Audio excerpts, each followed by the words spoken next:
दोस्तों, सारांश के मंच पर आप सबका स्वागत है, वंदन है, अभिनंदन। दोस्तों, आज हम चर्चा करेंगे समाज के दो समुदायों के बीच के रिश्तों की जड़ों की। तो पहले बात करते हैं समाचार क्या है। इस सावन के महीना आने के पहले मुख्यमंत्री योगी आदित्यनाथ जी ने एक आदेश निकाला और वो आदेश ये था कि सभी दुकानदार अपनी दुकान पर मोटे अक्षरों से साफ साफ अपना नाम लिखकर दुकान के बिल्कुल सामने टांगेंगे और ये नियम खास करके प्रभावी रहेगा उस क्षेत्र में जिधर से कांवड़िए जाते हैं। कांवड़ की प्रथा दोस्तों श्रावण मास में ही होती है, क्योंकि शिव भक्तों का एक ही महीना होता है, वो श्रावण मास होता है। इसमें जो लोग समर्थ होते हैं वो कांवड़ में जल उठाते हैं, किसी पूर्व निर्धारित स्थान से पवित्र जल उठाते हैं और वो जल ले जाकर के वही जल चढ़ाते हैं। जाना होता है पैदल, बिना किसी जूते चप्पल के। तो उन लोगों के लिए जो सबसे महत्वपूर्ण है वो है शुचिता।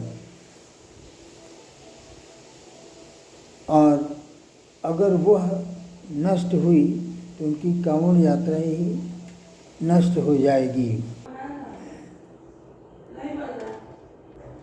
दोस्तों, इसी शुचिता को सुनिश्चित करने के लिए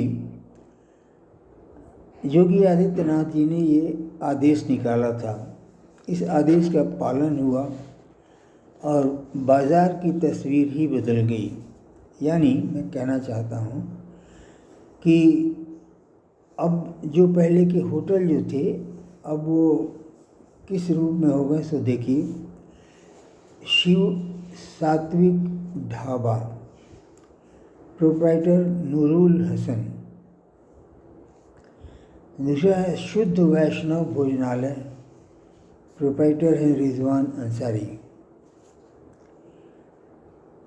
तीसरा है जय विश्वनाथ शाकाहारी भोजनालय, प्रोप्राइटर फिरोज शाह खान।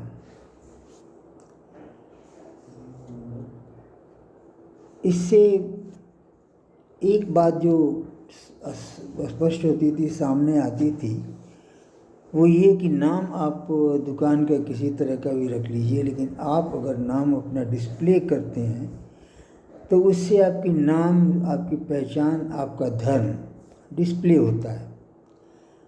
और इसलिए इसके बाद उस कांवड़िए को चुनने का अधिकार मिलता है कि वो किसके यहाँ भोजन करे, किसके यहाँ नहीं करे। और यह चुनाव उसका अधिकार है, कम से कम उपभोक्ता के नियमों के अनुसार, उपभोक्ता संरक्षण के नियमों के अनुसार। तो दोस्तों, इसमें लाभ किसका था? हिंदुओं को। और नुकसान किसका था? मुसलमानों को। और ये मामला अपने आप में इतना गर्म है कि देश भर के सारे बुद्धिजीवी प्रकट हो गए। कोई प्रोफेसर है, कोई लेक्चरर है, कोई इंजीनियर है, कोई डॉक्टर है, कोई जर्नलिस्ट है, मैंने डिफरेंट प्रोफेशन के एक से एक बुद्धिमान, शिक्षित, स्कॉलर व्यक्ति आ गए विरोध में। क्योंकि क्या भाई, तो यह किसी एक पक्ष के लिए बनाया गया नियम है। और बहुत सीधी सी बात है कि साहब आप भी कांवड़ यात्रा शुरू कीजिए, ये नियम आप के लिए भी लागू होगा। किंतु खैर इस बहस में नहीं जा कर के हम लोग मूल बात पर आएंगे, वो ये कि इन लोगों ने आंदोलन, धरना, प्रदर्शन तो किया ही, इन्होंने एक रिट फाइल की सर्वोच्च न्यायालय में। और आप सभी को अनुभव होगा कि माननीय उच्च न्यायालय तथा माननीय सर्वोच्च न्यायालय के जज साहिबान का कैसा रुख होता है हिंदू पिटीशन की तरफ। खैर जो भी हो, लेकिन इस केस का ये ऑर्डर, ये ऐसा हुआ कि सरकार केस हार गई, यानी सरकार के इस आदेश को निरस्त कर दिया गया। अब किसी को कोई ज़रूरत नहीं था, ये जरूरी नहीं था कि नियम का पालन करे और अपने नाम का प्रदर्शन करे। और खैर, लेकिन अंततः तो ये बात सामाजिक समन्वय से ही तय होनी है। तो जो बातें उन लोगों के तरफ से उठकर सामने आईं वो कुछ इस प्रकार हैं। पहला कि इस आदेश का कोई युक्ति सम्मत आधार नहीं है। दूसरा है कि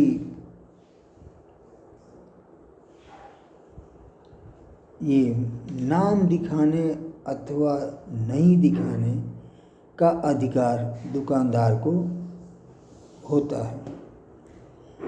तीसरी बात थी सांप्रदायिक सद्भाव में कमी, यानी सांप्रदायिक सद्भावना को ठेस पहुंचना, नुकसान पहुंचाना। एक और था समानांतर अर्थव्यवस्था का निर्माण। ये 5 पॉइंट थे दोस्तों, थोड़ा सा इधर उधर हो सकता है। आइए इन 5 बिंदुओं को एक प्रिंसिपल ऑफ नेचुरल जस्टिस के अकॉर्डिंग हम उसका उत्तर तलाशने की कोशिश करें। पहला ऑब्जेक्शन ये था कि इस आदेश का कोई युक्ति सम्मत अधिकार नहीं है। दोस्तों, उपभोक्ता संरक्षण के इस युग में हमें नाश्ता करना है, खाना खाना है, जो भी खाना है उसकी क्वालिटी इंश्योर करना विक्रेता का कर्तव्य है और उसे प्राप्त करना, उसे लेना उपभोक्ता का अधिकार है। खान पान के विषय में या खाने पीने की सामग्रियां जो पैक करके बेची जा सकती हैं, उन सब के लिए भारत सरकार ने वर्ष 2006 में एक एक्ट पास किया था जिसका नाम था शॉर्ट में FASSAI एक्ट। शॉर्ट में लोग फसाई कहते हैं, फसाई एक्ट। इस एक्ट के अनुसार एक ये बोर्ड का निर्माण करना था जिसका नाम फसाई रखा गया। फसाई का सर्टिफिकेशन लेना सबके लिए बहुत ज़रूरी है। यदि कोई आदमी खाद्य सामग्री किसी रूप में बेचता है तो उसको लेना ज़रूरी है और वह इसके द्वारा रिकमेंडेड एक डिस्प्ले कार्ड है, उसको पूरी तरह से भर के विक्रेता का नाम मोटे और साफ अक्षरों से लिखकर दुकान की ऐसी जगह डिस्प्ले करना है जहाँ से कि हर आदमी को वो दिखाई पड़ जाए, सहज सुगम उपलब्ध हो। इस तरह से दोस्तों 2 कड़ियों का विश्लेषण इसमें लिखा गया। पहला कि कोई युक्ति सम्मत आधार नहीं है, सो है दूसरा कि नाम अपना बताएं या ना बताएं, इसकी स्वतंत्रता, इसका अधिकार हर किसी को है। किंतु दोस्तों ऐसा नहीं है। फसाई एक्ट के अनुसार आपको फसाई का डिस्प्ले बोर्ड एकदम सामने लगाना ही लगाना है। यद्यपि उपभोक्ता के दृष्टिकोण से देखा जाए तो उसे न केवल स्पष्ट ये साफ सुथरा एवं ताज़ा हाइजीनिक खाना अधिकार है उसका, बल्कि पवित्र भोजन भी उसका अधिकार है। खैर, पवित्रता के विषय पर हम लोग अगले किसी पॉइंट में चर्चा करेंगे। दूसरा बहुत महत्वपूर्ण विषय है दोस्तों, सांप्रदायिक सौहार्द। ये बड़ा प्यारा शब्द है दोस्तों, और ये हर किसी का प्रिय है। और जब कभी भी हिंदू मुस्लिम समुदायों की बात आती है तो ये शब्द जरूर आता है व्यवहार में। दोस्तों, ये शब्द सुनने में बहुत अच्छा लगता है, किंतु आइए देखते हैं कि यह प्रभावी कितना है और किस प्रकार का प्रभाव उत्पन्न करता है। इसे हम लोग 2 डायमेंशंस में देखेंगे।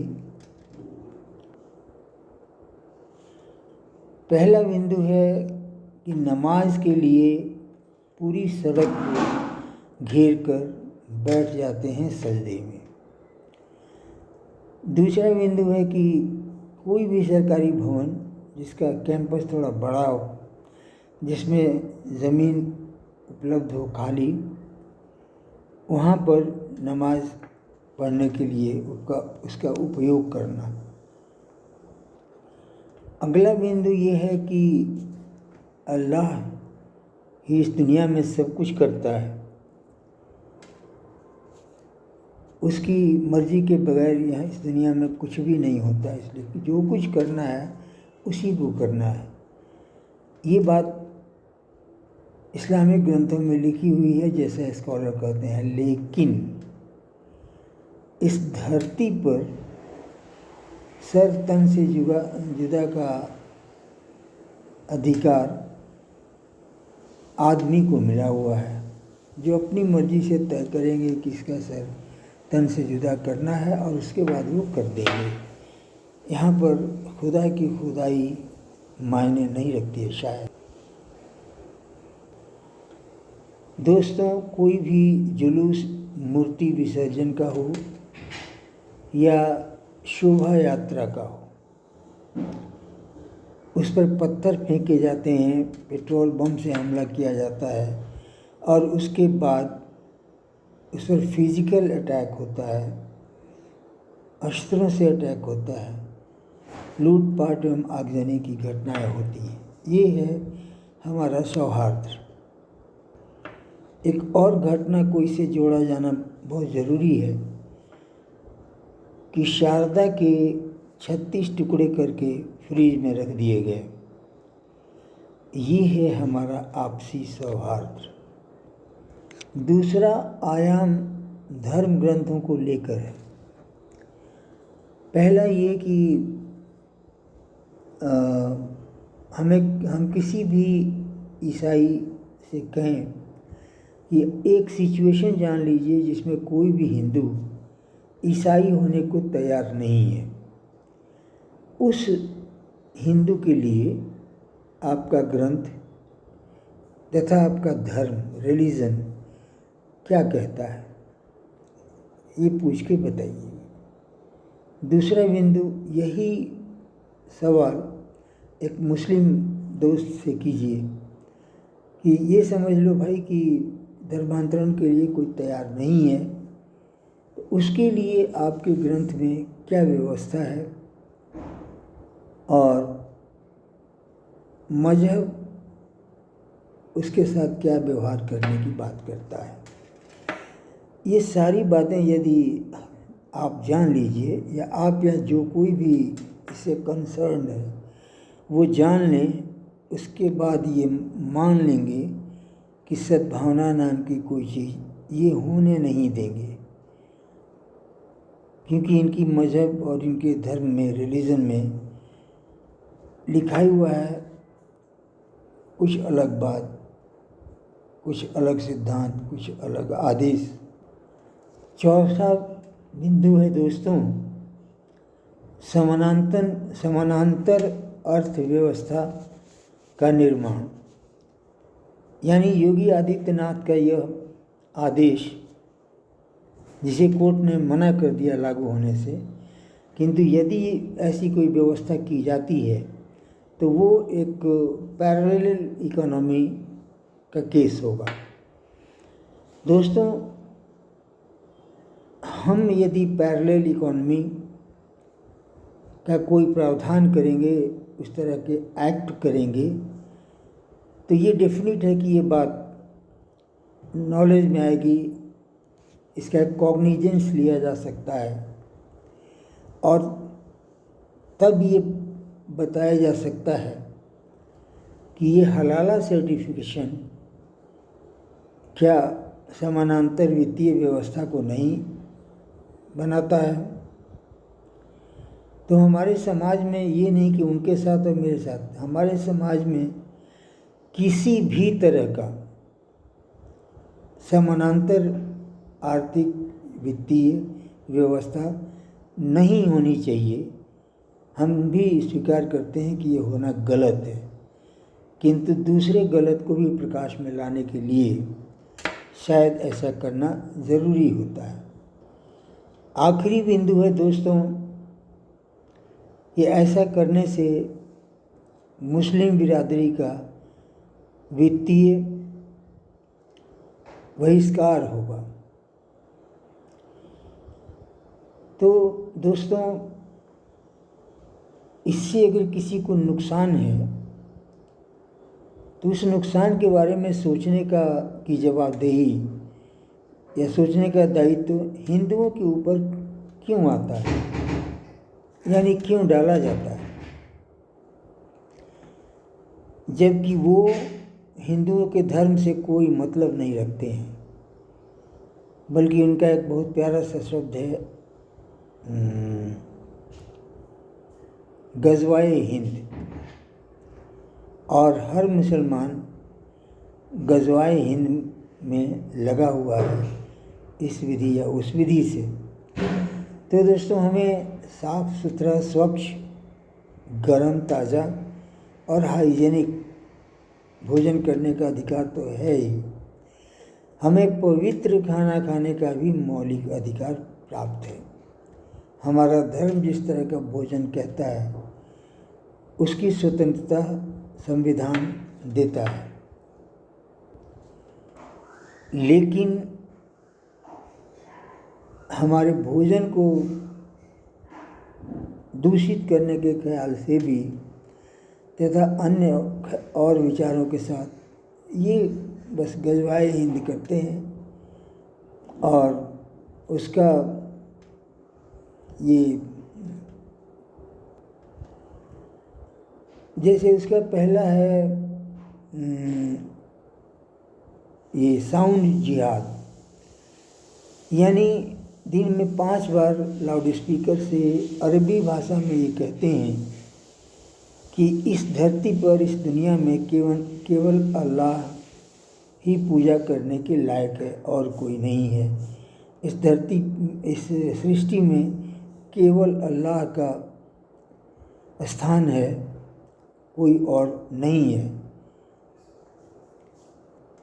इस पर हमें सुधांशु त्रिवेदी की एक बात आती है, ये याद आती है जो उन्होंने डिबेट में कहा था कि देखिए, आप अपने घर की छत पर खड़ा होकर के ये चिल्ला करके घोषणा कीजिए कि मेरे पिता बहुत ही ईमानदार और चरित्रवान व्यक्ति हैं।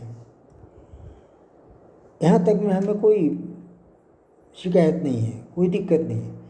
लेकिन यदि आप ये कहिएगा छत पर खड़े होकर के कि इस गांव में, इस जिले में केवल मेरे पिताजी चरित्रवान व्यक्ति हैं और कोई भी नहीं, तो यह तो विरोध की बात होती है और इस पर विरोध होना भी चाहिए। ये हुई अज़ान की बात। दूसरा बिंदु है दोस्तों लैंड जिहाद। लैंड जिहाद में ज़मीन किसी का या सरकारी ज़मीन को अति करके और उस पर एक मज़ार बना देते हैं। मज़ार इतने ज़्यादा विकसित हुए, ज़्यादा संख्या में, उस रफ्तार में जिस रफ्तार में मुसलमानों की आबादी भी नहीं बढ़ी है। और वो इसलिए केवल किया गया है ताकि भूमि का अधिग्रहण इस कौम के द्वारा किया जा सके। ये कुछ नई बातें भी आई हैं, जैसे सलमान खुर्शीद साहब की बेटी, सलमान खुर्शीद साहब जो कांग्रेस के नेता हैं और सुप्रीम कोर्ट के बहुत अच्छे वकील भी हैं, उनकी बेटी ने ओपनली पोलिंग बूथ पर जाकर कहा है कि अब वोट जिहाद करना होगा। ये उनका नया आविष्कार था और यह उनका आह्वान था। एक नया शब्द और आया है प्रकाश में, जिसे रेल जिहाद का नाम दिया जा रहा है। दोस्तों, रेल दुर्घटनाएं जितनी हो रही हैं वो वास्तव में दुर्घटनाएं नहीं हैं, बल्कि कुछ लोगों द्वारा जानबूझकर ट्रेनों का दुर्घटना कराया जा रहा है। रेलवे ट्रैक पर बड़े बड़े सीमेंट के पत्थर रख देना, ट्रैक के बीच में सीमेंट की बोरियां भर करके रख देना, या किसी भी तरह से वो उपाय करना जिससे कि आने वाली गाड़ी का इंजन डिरेल हो जाए और पूरी ट्रेन नष्ट हो जाए। इस जिहाद में एक बहुत पुराना तरीका है जो ये लोग अपनाते हैं, और उसमें बहुत तरह का ये है। इसमें थूक जिहाद है, इसमें मूत जिहाद है, इसमें किसी भी तरह से अशुद्धि का जिहाद है। मतलब खाने पीने का सामान आप उसमें थूक दीजिए, उसमें पेशाब कर दीजिए और उसे हिंदुओं को खिला दीजिए। इस बात के प्रमाण में बहुत सारे वीडियो यूट्यूब पर चल रहे हैं, जिसे देखकर जाना जा सकता है। इसकी प्रामाणिकता एक जावेद हबीब हैं, शायद बहुत एक स्टार हैं हजामत की दुनिया की, वो एक लेडी का बाल कुछ सहेज रहे थे और उसके सिर पर थूके जा रहे थे।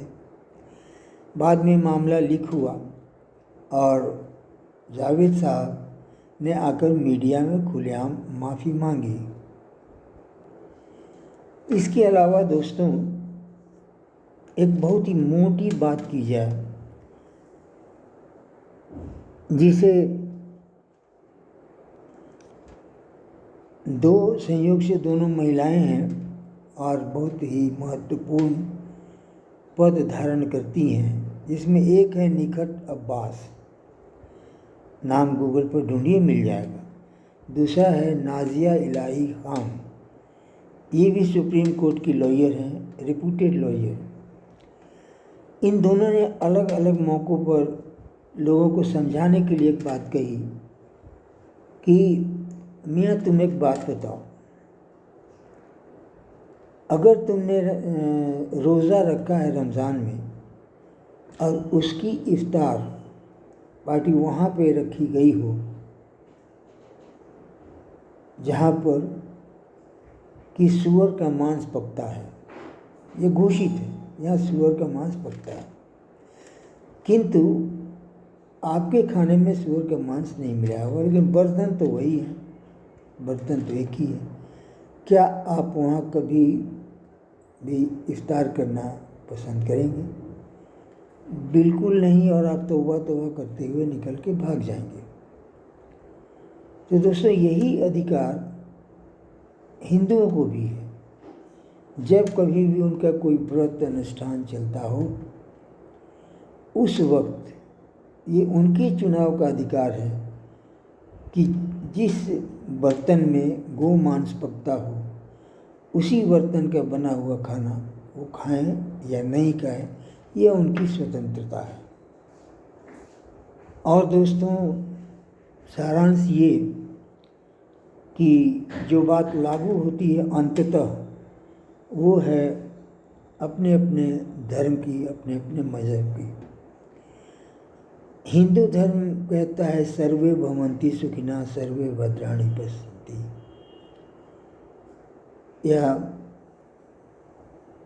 शांति का मंत्र कहता है सबकी शांति, औषधीय शांति, वनस्पति शांति, पृथ्वी शांति, वो सब की बात करता है।